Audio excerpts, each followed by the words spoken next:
Verano de 1943. En el saliente de Kursk, un obús autopropulsado desafió toda doctrina militar. No fue diseñado para cazar tanques. Empezó a aniquilar el blindaje pesado alemán. Un impacto de 152 milímetros. La onda de choque golpeaba el acero. La torreta saltaba del chasis, arrancada de cuajo. El rugido del proyectil de alto explosivo era una fuerza física, un golpe directo a los tímpanos de la tripulación. Como un cañón autopropulsado sin un solo proyectil perforante, se convirtió en el principal destructor de tanques. La respuesta estaba en la física pura de una detonación. 24 máquinas Su-152, montadas en solo 25 días. Una solución temporal desesperada, lanzada contra cientos de tanques alemanes.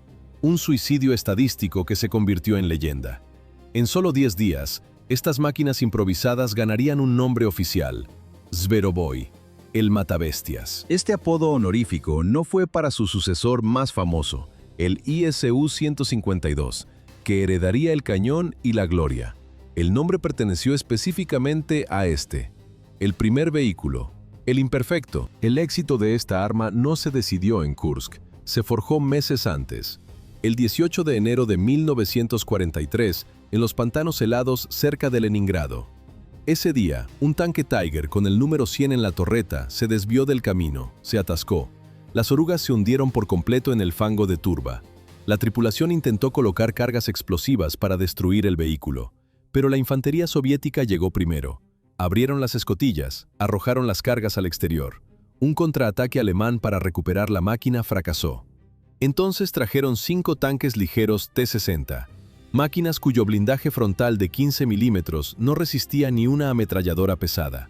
Su oponente, una bestia de 56 toneladas. 5 tanques diminutos engancharon los cables de acero al gigante. Las orugas trituraban el fango helado. El olor a turba húmeda lo impregnaba todo.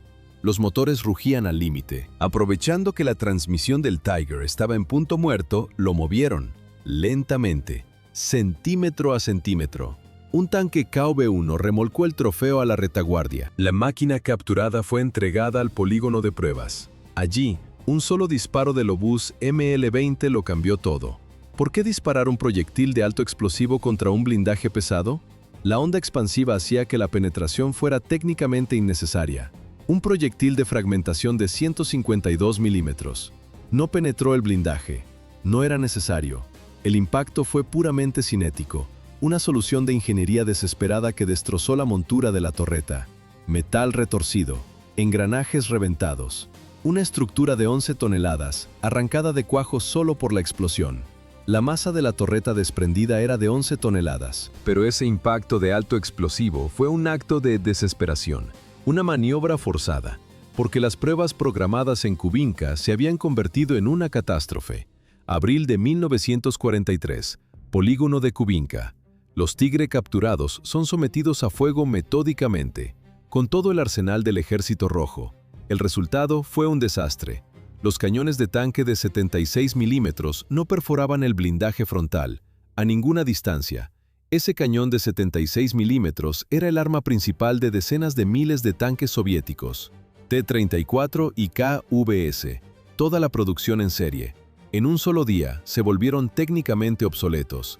El cañón antiaéreo de 85 milímetros era efectivo, también el obús de 122 milímetros, pero ninguno estaba montado sobre un chasis autopropulsado, y la inteligencia soviética ya lo sabía. En verano, la Wehrmacht planeaba una ofensiva masiva, el saliente de Kursk. Los Tigre serían su puño blindado. Ni un solo tanque de producción en serie podía destruir al nuevo tanque pesado alemán en un combate frontal. El Ejército Rojo no tenía con qué responder. Esta parálisis técnica tenía raíces profundas, raíces regadas con sangre. Desde el otoño de 1942, en los campos de Stalingrado, la infantería avanzaba, pero su artillería pesada se quedaba atrás. Los obuses remolcados no tenían suficientes tractores, sus tripulaciones no tenían blindaje, protección antibalas, cero. Morían masivamente por la metralla, en campo abierto. El ejército necesitaba un vehículo blindado, un arma pesada de fuego directo para destruir fortines. La idea no era nueva. Joseph Kotin, diseñador jefe en la planta Kirov, ya había enfrentado el problema. En 1940, contra las defensas finlandesas, su solución fue un monstruo, el tanque pesado KV-2. Llevaba un obús M10 de 152 milímetros en una torreta giratoria. El resultado fue un desastre de ingeniería. Una torreta del tamaño de un edificio de 2 plantas, un blanco perfecto. El mecanismo de giro manual apenas funcionaba. Se oía el chirrido agónico del metal. Los tripulantes lo forzaban al límite de su resistencia física. El centro de gravedad era demasiado alto. En la más mínima pendiente, el tanque intentaba girar la torre. El peso se desplazaba. La máquina se escoraba, a punto de volcar. La producción se detuvo en octubre de 1941. Nadie tenía la intención de reanudar la fabricación de este tanque fallido. El proyecto ZIG-20 de Fyodor Petrov tenía un peso crítico, casi 48 toneladas. La Dirección Principal de Artillería lo rechazó. Demasiado pesado, producción demasiado compleja. Con el KV-2 enterrado, 3 oficinas de diseño buscaban una salida. Era diciembre de 1942. La crisis de producción exigía una solución, inmediata. ¿Por qué rechazaron el proyecto más avanzado de Petrov? La supervivencia del sistema dependía de componentes que ya estaban en la cadena de montaje. Combinar el chasis del KV-1S, ya en serie, y el obús ML-20 permitía a las fábricas no perder meses reajustando los transportadores. La velocidad era el único criterio. En Chelyabinsk, el diseñador Lev Troyanov presentó 2 variantes. Ambas usaban la misma base, chasis del KV-1, obús ML-20. No había piezas nuevas, no había innovación radical, solo componentes probados. De los 3 proyectos propuestos, el sistema eligió el diseño de Troyanov. La decisión del sistema fue una sentencia. Para 5 hombres, el diseño se convirtió en una trampa de acero. Podía destruir cualquier tanque alemán de un solo disparo. Pero para el siguiente, pasaba 1 minuto y medio de indefensión. 5 tripulantes, apretados en el compartimento de combate. El aire olía a diésel. 2 tanques de combustible internos, pegados a ellos. El cargador levantaba el proyectil a mano, 50 kilogramos de metal. Lo empujaba dentro de la recámara. El resultado, 1 disparo y medio por minuto. Apenas 20 proyectiles en total. El blindaje frontal era de 75 milímetros, una cifra insuficiente. El cañón de 88 milímetros del Tiger lo perforaba a larga distancia. El del Panzer IV, a media distancia. La probabilidad de penetración se acercaba al 100%, convirtiendo cada duelo en una lotería mortal. Un solo fallo y no había un después. El diseño no dejaba margen de error. ¿Cómo sobrevivir a un duelo de tanques sin proyectiles perforantes, usando la energía cinética de un proyectil de alto explosivo? El proyectil de 152 milímetros pesaba 43 kilogramos. No perforaba el blindaje, no era necesario. El impacto transfería toda la energía al metal. Una onda de choque atravesaba la plancha de acero. La superficie interior se rompía. Lanzaba una ráfaga de fragmentos al rojo vivo dentro del compartimento. Efecto Spall. La tripulación alemana moría por la metralla y la sobrepresión, incluso con el blindaje técnicamente intacto. La onda expansiva no solo mataba, atascaba la torreta, rompía las orugas, destruía la óptica. Un impacto en el anillo de la torreta era devastador. La torre de un Tiger, con sus 11 toneladas, no estaba atornillada. Un chirrido metálico ensordecedor. La torreta se desprendía de sus anclajes, se estrellaba contra el suelo. Y todo desde una distancia de 1,5 a 2 kilómetros. Esta física brutal se convirtió en estadística de combate. El mayor de la Guardia Sankovsky destruyó personalmente 10 tanques alemanes desde su vehículo en una sola batalla. Una hazaña. Un obús autopropulsado, no diseñado para luchar contra tanques, resultó ser el mejor medio para destruirlos. Fue cerca de Kursk donde la máquina recibió su apodo oficial por los resultados de una sola batalla.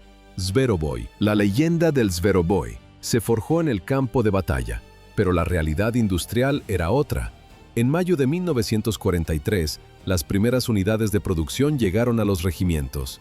El mayor de la Guardia, Sankovsky, comandaba el regimiento de artillería pesada autopropulsada 1541, el primero en recibir el nuevo equipo. Para toda la cara norte del saliente de Kursk, solo 24 cañones autopropulsados Su-152, 24 máquinas. Frente a ellos, cientos de tanques alemanes. Cada vehículo soviético era responsable de cubrir kilómetros de frente, una matemática letal. La organización del regimiento era fija, 12 vehículos divididos en 3 baterías, más un tanque KV-1 de mando. El 5 de julio comenzó la ofensiva alemana. El 8 de julio, el regimiento de Sankovsky entró en combate. Pero antes de ese combate en julio, antes del frente, esas 24 máquinas tuvieron que sobrevivir a su propio infierno. Un infierno en las líneas de montaje de la fábrica de tractores de Chelyabinsk. El coste por unidad, 265.000 rublos. El decreto del 14 de febrero ordenaba la producción en serie. Las cifras parecían alcanzables. 30 vehículos en febrero, 75 en marzo. La realidad fue brutal. En febrero, en lugar de 30, la fábrica entregó 15. Faltaban componentes. Para marzo, la exigencia subió a 90 máquinas, 75 del plan, 15 del déficit de febrero.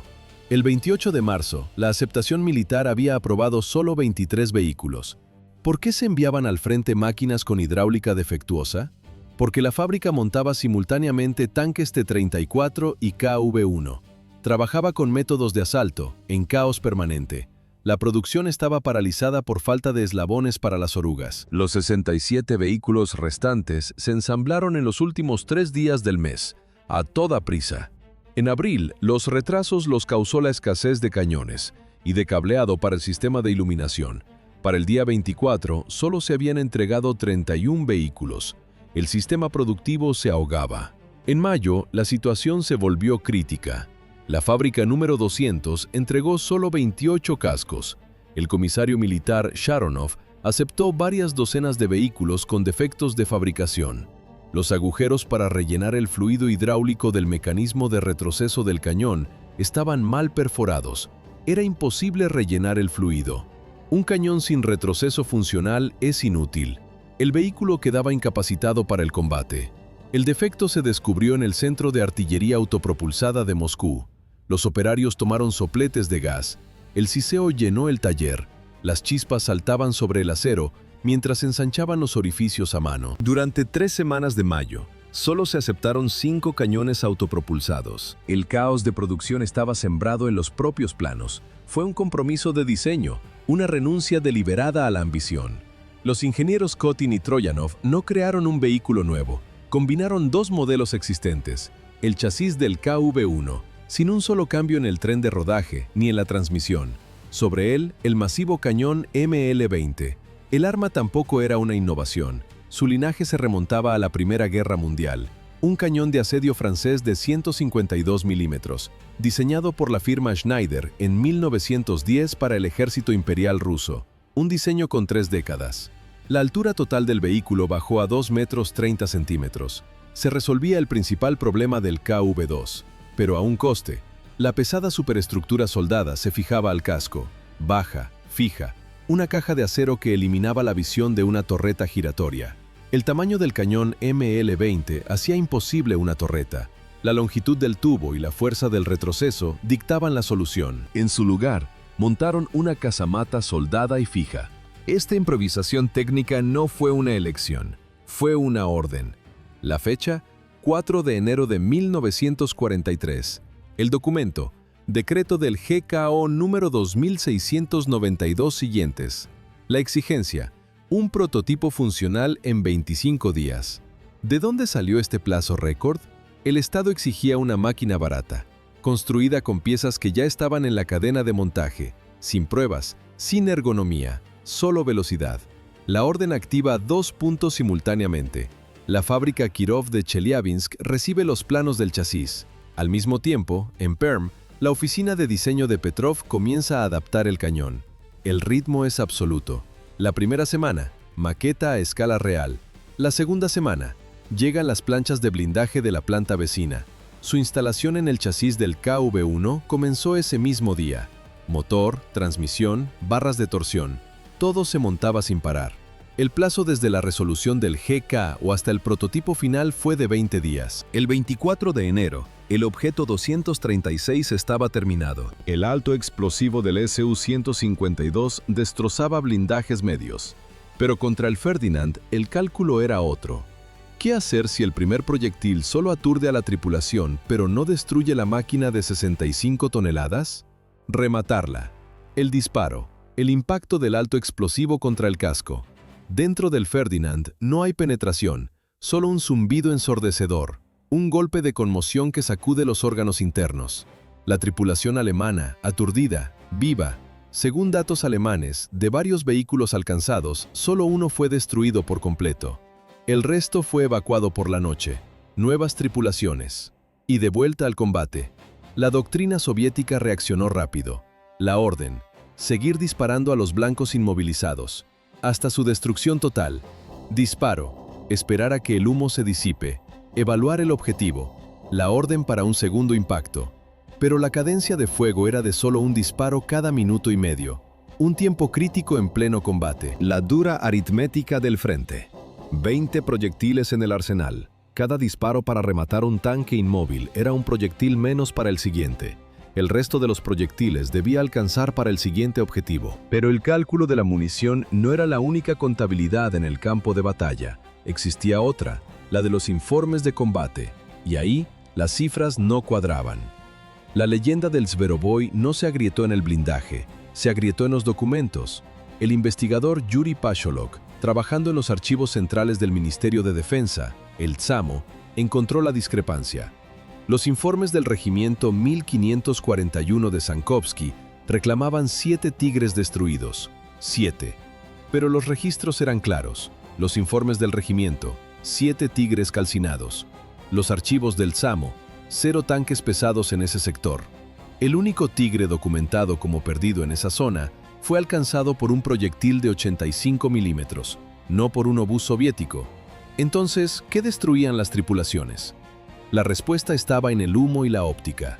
Un Panzer IV con sus pantallas de blindaje lateral, los Schürzen, adquiría una silueta cuadrada, agresiva.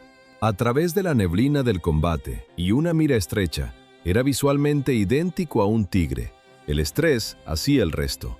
Este error no era único del Su-152, era una práctica extendida, pero para el mito del cazador de bestias era fundamental. El apodo, ganado por destruir tanques pesados que no estaban allí, se forjó contra vehículos medianos. En los informes, las tripulaciones convertían tanques medianos en pesados, mientras los archivos revelaban tanques fantasma. El verdadero enemigo del Su-152 era interno. Era su propio chasis. Verano de 1943. La base del KV-1 había agotado su vida útil como plataforma. El peso y el monstruoso retroceso del cañón ML-20S la destrozaban. El chirrido de la transmisión desgastada, motores y cajas de cambio se rompían en plena marcha, mucho antes de entrar en combate. Los vehículos se desintegraban solos. La producción, ya paralizada por la escasez de componentes, se detuvo en diciembre de 1943, 10 meses después de su inicio. La línea de montaje ya estaba cambiando a una nueva base, el chasis del tanque pesado IS, más fiable, mejor blindado, diseñado para las condiciones que el Su-152 no soportaba. El chasis estaba obsoleto, el concepto del cañón y su poder destructivo, no. En total, la planta de Chelyabinsk entregó 670 máquinas. Hoy, uno de esos vehículos se conserva en Kubinka, un testimonio de acero. La decisión de montar un proyectil de 43 kilogramos en la plataforma moribunda del KV-1 no fue un error, fue un compromiso de ingeniería, brutal, calculado. ¿Por qué los constructores eligieron un chasis al que solo le quedaban meses en la cadena de montaje? No tenían tiempo para una solución ideal. El desarrollo de un nuevo chasis habría tardado más de un año, un tiempo que el Ejército Rojo, antes de Kursk, no tenía. Así que los ingenieros actuaron. Kotin no esperó a una nueva plataforma. Tomó el casco de un tanque que agonizaba en la línea de producción. Petrov no diseñó un nuevo cañón. Adaptó el obús de un arma probada. Troyanov no complicó el diseño. Integró ambos componentes con la máxima simpleza. El resultado: una máquina creada en 20 días. Era un vehículo imperfecto. Los tanques de combustible estaban dentro del compartimento de combate. El olor a diésel era constante. La tripulación estaba sentada junto a su propia pira funeraria, pero la ilusión de la perfección es el mayor peligro en la historia del armamento.